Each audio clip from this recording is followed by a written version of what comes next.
It's time for the show where high culture and pop culture collide. Hey there, how's it going? Hey, listen, welcome to the Technical Difficulties episode. You see, we just got this brand spanking new computer system, and we're trying it out with this episode. So we figured we'd devote the trivia to technology and all of its problems. Problems. Okay, I'm kidding.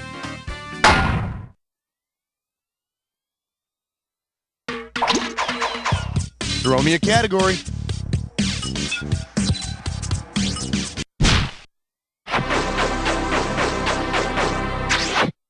Whoa. The category? I remember when video games cost a quarter. I'm gonna make this one $1,000. Okay, it appears I'm getting a sign from our producer that we've lost visual for the next question. That's great. Do we still have audio? Okay, we still have audio, so, I guess let's do a fill-in-the-blank question here. I just want you to stare at the line on the screen for a while, and I'm going to imitate a video game. And then you buzz in and type what game it is.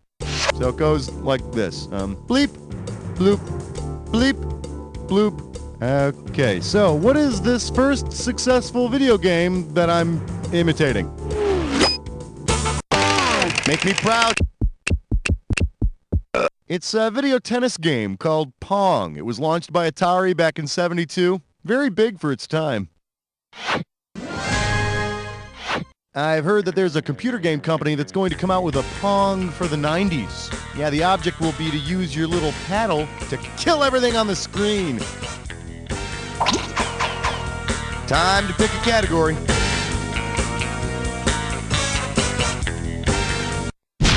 Question alert. For your enjoyment, hyperactive kids won't stop saying the darndest things. You get it right, you get 2K. See what you can do with this one. If your hyperactive child begins playing around in HyperCard, what will you get? A cell phone that constantly rings, a jet airplane that won't stop moving, a CD player that plays all songs too fast, or a computer program with no attention span. HyperCard is a computer program that allows people to make custom products, like games, on their computer. And do you know what you get if you put an infinite number of hyperactive kids typing at an infinite number of computers? NBC's fall lineup. Thank you. Give me a category.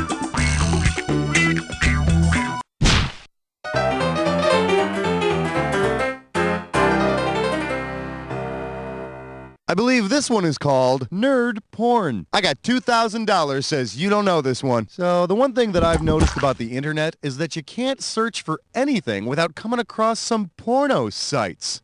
Considering the organization that invented the internet, what would have been an appropriate name for the first porn site? Nasty NASA nannies, horny Harvard hotties, masochistic Mensa men, or dirty Defense Department dames. They tell me this internet thing was originally developed in the late 60s and early 70s by the U.S. Department of Defense.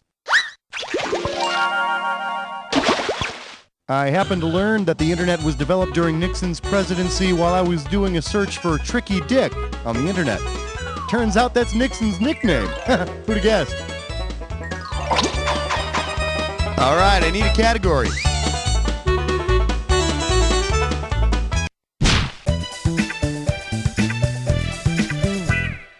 May I introduce anything you can do, a machine can do better. How does $2,000 sound? Well, hey, I just got some good news. Yeah, I just heard that my bosses hope this new computer system will eventually replace me as the You Don't Know Jack host. Don't they know how much they need me? How irreplaceable I am? Here, I'll show you.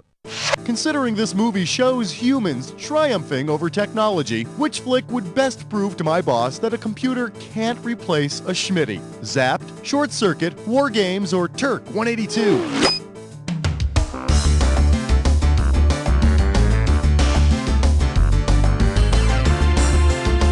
That's good. So let us try and remember that a computer cannot do a person's job, especially a host's job, especially a host who, the teleprompter went down. Can somebody check that out, please? I don't know what to say now. I'm not sure what I should do. La la la la. I'm a little teapot. I'm so lonely. Category, please. Yeah, chest strut fits dime whore.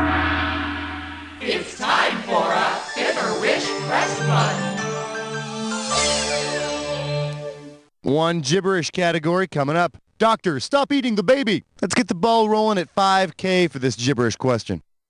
All right, listen up. Every second and a half, some of that cash is going to disappear. So if you want to win big, you got to move quick. Okay, do me a favor and tell me what phrase this rhymes with.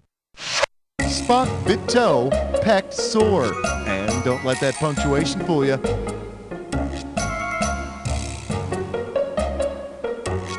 First clue, nerds wear these. It's all yours. Type in the answer and then hit.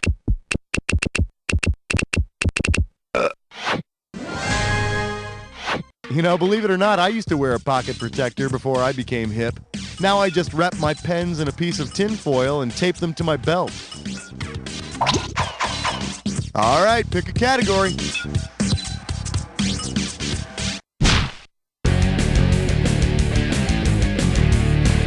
Today's specialties include, had this been an actual emergency, you'd be dead. You get this one right, you get 3,000 greenbacks. Get the wax out of your ears, it's question time. What would a joint test of the emergency broadcast system and the Columbia broadcast system sound like? Sound 1. Save yourselves, it's Ally McBeal. Sound 2. Oh no, it's Nash Bridges. Sound 3.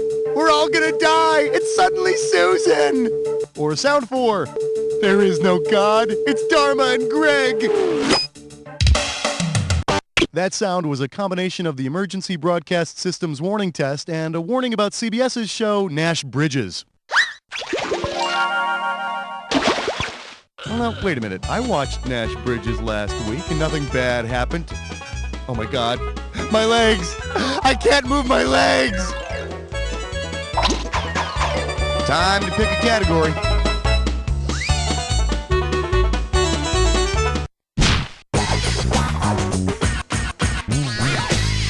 Open wide and get ready for playing in a room full of balls. $2,000 for correct answer. Flex those fingers, here it comes. If the animatronic animals at Chuck E. Cheese go haywire and run amok, which of the following will not knock you down and eat your pizza? A giant mouse, a giant purple monster, a giant chicken, or a giant cat? No, there is a giant purple monster in the animatronic Chuck E. Cheese band, and I am not ashamed to say that it scares the hell out of me. For the curious, here's the right answer. There is no giant cat amongst the artificial animal ranks at Chuck E. Cheese. However, if you take your extra tokens to the strip joint next door, you can get a close-up look at plenty of, well, never mind. Throw me a category.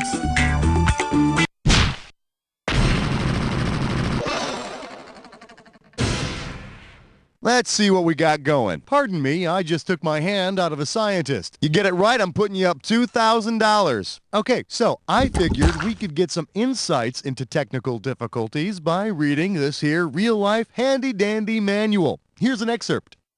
Meep, meep, meep, meep, meep, meep, meep, meep. Now, tell me which Muppet character wrote this technical manual? Gonzo, Animal, Beaker, or Dr. Bunsen Honeydew? Meep's the word, and Beaker's the Muppet. Of course, a handy manual for a Muppet might include chapters on how to reattach your eyeballs and how to make it look like you're eating cookies without actually swallowing them.